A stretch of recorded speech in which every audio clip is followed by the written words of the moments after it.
Well, hello everybody. You're with Lucy again, and today I'm going to show you how to paint this lovely picture using it's echinacea. So it's spring here in Australia, and I thought I'd paint something that had something to do with spring. So I've done this echinacea, and I'm going to be using a stamp with it as well. You don't need to use a stamp with it, but it just does some finishing touches, which is really lovely. I'm using 300 GSM watercolor paper, and I'm using something a little bit tricky this time. You need to go out to the garden and get yourself a stick. So I'm actually using a stick to do my drawing. So this is just a little bit of a stick that I've just found outside my door. And I've just got my permanent ink. So you will need waterproof ink for this. Or you can do the inking last if you don't have waterproof ink. But I do like to have the waterproof ink. And I basically started before it was completely dry because I really like to get that kind of sort of bleeding effect. So come along and join me and I'll show you how to paint it.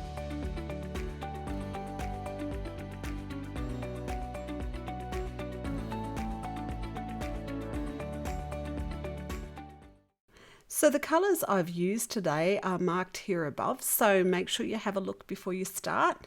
Make sure that you subscribe to my page if you enjoy my video, and find that little stick out in the garden before we start.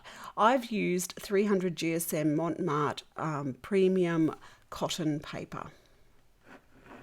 Now to start off, what I am going to show you is this special little expensive tool that I've created, which really is just a bit of stick. So that little bit of stick is going to help us do our drawing. So I've used that, and I'm using waterproof drawing ink. Now, if you don't have waterproof drawing ink, please do the black edges afterwards. So you can do this whole thing with just all the painting and do the colouring afterwards. Now, I'm not trying to make it look exactly like these flowers, but I'm just kind of getting the gist of the distance, the main thing. So I'm just doing a very simple drawing. What I want is this really big one in the foreground, and I want that to be the main flower, and that one to the top left, I want that to be quite stand out as well. But the one right at the back and the one that's just behind that back one, I want to make that a little bit lighter. So even when I'm painting, I'm going to take my time to make that flower a little bit less obvious. So this will be a layering process. It's very, very simple and very, very quick. So now the fun begins. We're going to use our little stick. So do dip it into the ink and kind of really wet it before you start. Now you will get scratchy kind of lines, and that's the whole thing that I want. This is the effect I want to get, but you can see here how you can get thick and thin lines. They also drag on the paper, so you by no means have perfect lines, and that's what the beauty of this style is. So I'm just going through over the whole picture and outlining everything, kind of making sure that when I'm going around those leaves at the bottom that I have some at the front and some at the back. So some in front of the stems and some behind.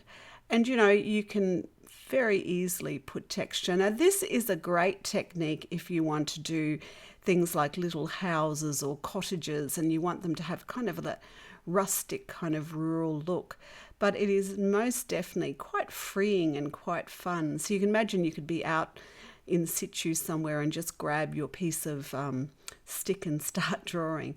Now this one at the back, I'm taking quite a lot of care here. That one there, I really just scratched the little bit of ink that I had on there because again, I want that one to not be as obvious. So we want the one at the front to be quite sort of dark and obvious, but that little one behind it, we can even colour it much lighter. So you can see here it is quite quick. It is only on double speed, so it is quite a little quick thing. And you can even shade with it. I've done a face using these inks like that, so and just done the shading, and that's quite good. It's quite good to get tools from out in nature, and that was just outside my door. So now that I've got all my ink in, we can start painting. So some of my ink isn't quite dry. I used a hairdryer to dry it. You could leave it a couple of hours, but There's a reason I didn't worry too much about it, because I do like the little bit of bleeding it does. So at the moment I'm using light red. So I'm going to make a mixture here of burnt sienna and light red. And I'm also going to have a puddle of Naples yellow. So you can see here I'm just using Naples yellow, and I'm getting my colours ready. They're very, very watery. They're not creamy, they're quite watery because this is going to be our background. Now this is Australian leaf green, which is just an olive green. If your green is an olive, just add a little bit of red to it and you can make it a little bit more olive. As I start to paint, I have not wet the background. I'm just going in with this. Why I haven't wet the background is because I do want to paint around the flowers. I don't want to make my flowers the color of the background. Sometimes we would have a lot of bleeding. And what I'm doing here is mixing the burnt sienna and the Naples yellow and working those colors around just to get a bit of difference. Some dots here and there just to spread it out. I'm not going to go right up to the top with this. So you can see that just painting around, I want to have the greens down the bottom, and the reason for that is that you can imagine that you're going to see foliage behind those daisies. So that foliage will give off a green tone, and that's why I'm putting that green at the bottom there. Now, go just do some spots and dribbles here and there. It just adds, it makes it look like there's flowers in the background or in the distance. So I'm doing that with my burnt sienna. I'm also going to put some of the ultramarine blue here. So I find the ultramarine blue is a nice contrast to the colours that I'm already using. So, and it bleeds beautifully and it just livened the background up. So now I'm using the quinacridone yellow. Now that's quite a, sorry, quinacridone gold. That's quite a vivid gold. It's a lovely, lovely colour. And it works beautifully with burnt sienna. So you can see here I'm putting some burnt sienna in. But that back flower, you can see I'm making sure that I don't do that one too dark. And now what I want to do is darken all these bottom areas, because we want the flowers to have this feeling that they're coming out of the picture.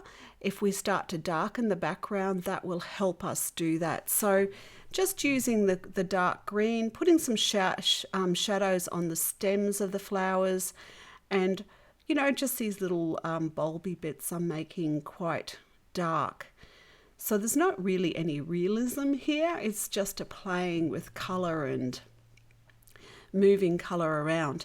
Now, I don't think I actually had the quinacridone magenta written on my list, but I am using quinacridone magenta for the petals of my echinacea. So they're not daisies, they're echinacea daisies. So you can see here how I found that was getting too dark, so I've just got a towel and a paper towel and I've wiped it off a bit. So I want this front flower to be the star and the one to the left top to be the stars of this picture. So I'm going to keep on making sure that I dull those other ones back. And here I'm just using water and filling in areas that are darker. Where the shadow areas are, we'll put a little bit more pink. And you can see here, again, wipe that away a little bit just so it's got that hint of pink, but not too much. So just be careful when you're doing this that you don't add too much colour at this stage. What I'm going to do is let this dry and have another look at it. But what I'm adding here is Winds of Violet. Now, Winds of Violet is a terrific colour with quinacridone magenta. They work so beautiful and in harmony together. It's almost the perfect shadow colour for that quinacridone magenta. So, but you know, if you have any other magenta, you could use it. I'm also using a little bit of it in the shadow areas on the flower, and I just actually love violet for a shadow area. Now I'm taking a watery wash of Payne's Grey. I really want those front flowers to stand out, so I'm going around them. So a little bit I'm going around the stems so I don't have to recolor them. They're already green.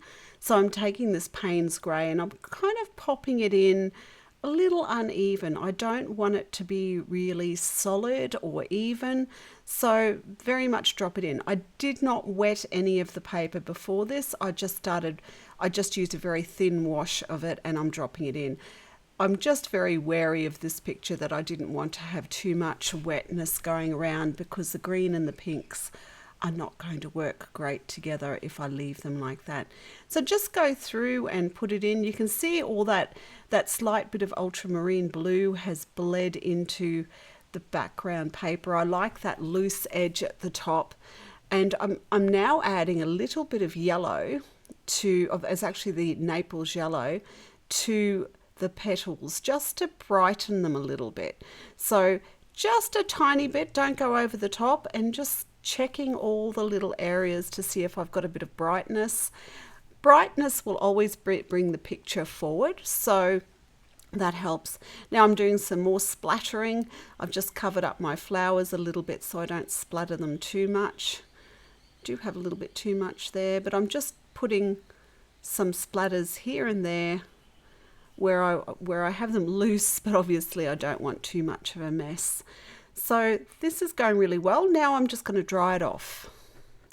Now watercolors obviously will dry a little bit lighter, but I'm kind of liking the softness of it, but I just want to go through with some of that magenta and just give a little bit of a pop to the petals. So always when you know, like the thing about watercolors is you need to let it dry, have another look, see how it's going, and then do some little extra touch-ups. So I'm just adding a little bit of this magenta. Now this will also dry slightly lighter, but you can see how it's definitely bringing these flowers a little bit more forward, and that muted background is really quite lovely behind them. So I actually designed stamps for another company, an Australian company, for card making and scrapbooking, and this is one of my background stamps, which I really quite love for this sort of process. So I'm just putting a little bit of this writing in the background just for interest's sake. Obviously if you don't have a stamp you wouldn't do this, but it just adds a bit of difference to it. So that's all I need to do. I think I have pretty much finished this picture. So the only thing left to do is pull that tape off, and as soon as you pull the tape off, it's my very, very favorite part of this. So here we go. Now you can see here I have taped out my A4 book so that I can do a painting on either side before I cut it. There is a link at the end of this video to that other painting. So thank you for joining me. Make sure you subscribe and hit that bell button, and I'll see you again soon. You're with Lucy from Art Shed Angel. Thank you.